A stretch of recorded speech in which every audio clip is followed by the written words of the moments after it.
Saudara-saudari yang dikasihi Tuhan, sejak zaman kuno, dalam setiap bangsa dapat dijumpai orang-orang bijak yang biasa diminta nasihat dan tuntunan dalam soal-soal kehidupan manusia, baik itu soal pribadi, soal keluarga, maupun soal kemasyarakatan. Dalam kehidupan bernegara, para bijak diminta memberikan pertimbangan berkaitan dengan soal hukum, perang, dan soal membangun kesejahteraan dan perdamaian. Dalam kehidupan rohani, mereka diminta untuk memberikan petunjuk tentang Tuhan, tentang kehidupan setelah kematian, tentang kebahagiaan abadi, dan sebagainya.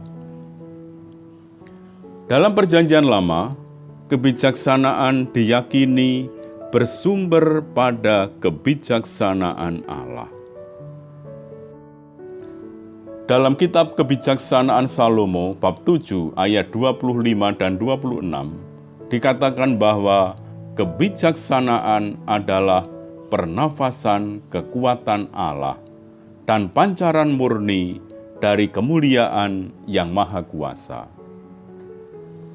Juga dikatakan bahwa kebijaksanaan merupakan pantulan cahaya kekal dan cermin tak bernoda dari kekuasaan Allah. Karena bersumber dari Allah yang kekal, kebijaksanaan itu terus bersinar dan tidak dapat layu. Kebijaksanaan itu bersinar dan orang dapat dengan mudah melihatnya. Ia tidak perlu mencarinya dengan susah payah. Di tengah kegelapan pun orang dapat menemukannya. Menemukan kebijaksanaan sama sekali bukan hal yang mustahil. Siapa yang mencarinya akan menemukannya. Karena Allah dapat memberikannya kepada siapapun yang memintanya. Kebijaksanaan Salomo bab 6 ayat 13-17 mengatakan demikian. Ia mendahului memperkenalkan diri kepada yang ingin kepadanya. Barang siapa pagi-pagi bangun demi kebijaksanaan, tak perlu bersusah payah, sebab ditemukannya duduk di dekat pintu. Merenungkannya merupakan pengertian sempurna, dan siapa yang berjaga karena kebijaksanaan segera akan bebas dari kesusahan. Sebab ia sendiri berkeliling mencari orang yang patut baginya, dan dengan rela memperlihatkan diri kepada mereka di jalan, pada tiap-tiap pikiran dijumpainya. Sebab permulaan kebijaksanaan ialah keinginan sejati akan didikan, dan mencari didikan adalah kasih kepadanya. Para saudara, orang dapat mencari kebijaksanaan, dan kebijaksanaan selalu dapat ditemukan. Orang tidak perlu bersusah-susah mencari kebijaksanaan. Ia tidak perlu pergi ke tempat yang jauh dan mencari seorang guru kebijaksanaan. Dimanapun orang berada, ia dapat berjumpa dengan kebijaksanaan.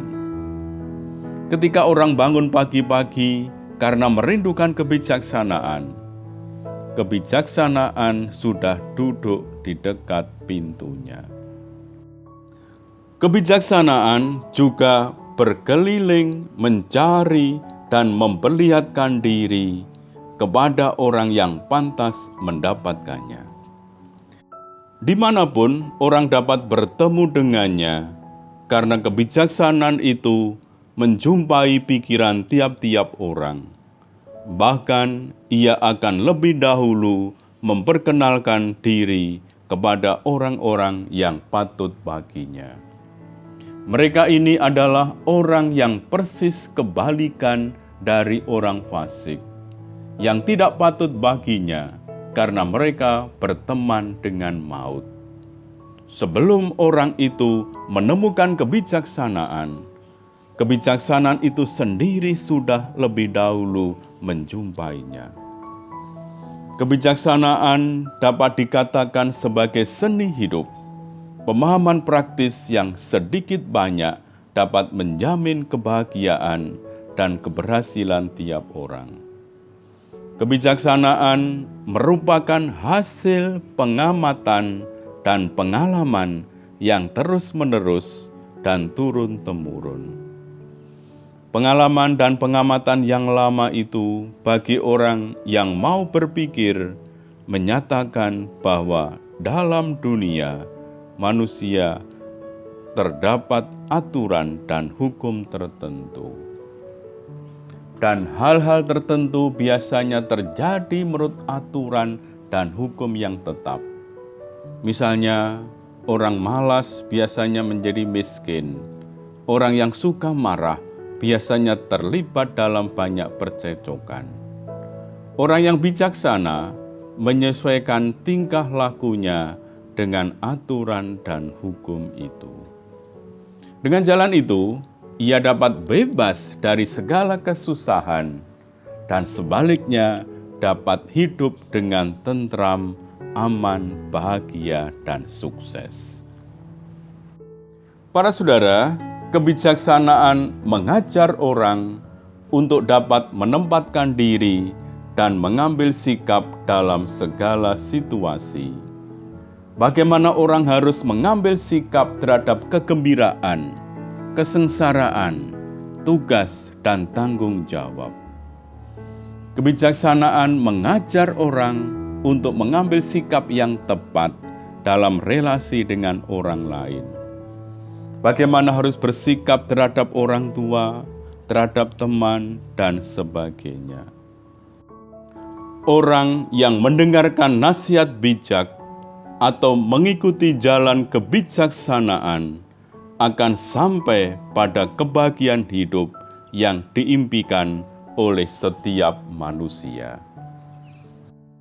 Dalam Injil Matius bab 25 ayat 1 sampai dengan 13, Yesus memberikan contoh nilai kebijaksanaan dan bagaimana kebijaksanaan menuntun orang pada jalan yang benar.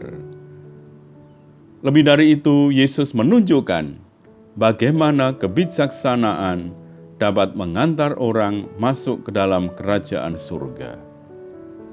Karena Allah akan datang pada waktu yang tidak disangka-sangka. Orang yang bijaksana senantiasa berjaga-jaga. Kapanpun Allah datang, Ia senantiasa siap menyambutnya. Yesus mengungkapkan hal ini dalam gambaran 5 orang dari 10 orang gadis yang bertugas menyambut mempelai. Kelima gadis itu tidak hanya membawa pelita, tetapi juga membawa minyak, karena menyadari bahwa mereka tidak mengetahui kapan mempelai datang untuk mempersiapkan diri dengan membawa serta minyak cadangan untuk pelita mereka. Demikianlah para saudara keagungan nilai kebijaksanaan. Setiap orang yang sungguh-sungguh hendak mewujudkan impiannya tentang hidup bahagia, diajak untuk mencari jalan kebijaksanaan. Perikop ini mengingatkan bahwa mencari kebijaksanaan sesungguhnya bukan hal yang sulit, apalagi mustahil. Setiap orang yang mencarinya akan mendapatkannya. Kemuliaan kepada Bapa dan Putra dan Roh Kudus, seperti pada permulaan, sekarang, selalu, dan sepanjang segala abad. Amin. Tuhan memberkati kita. Amin.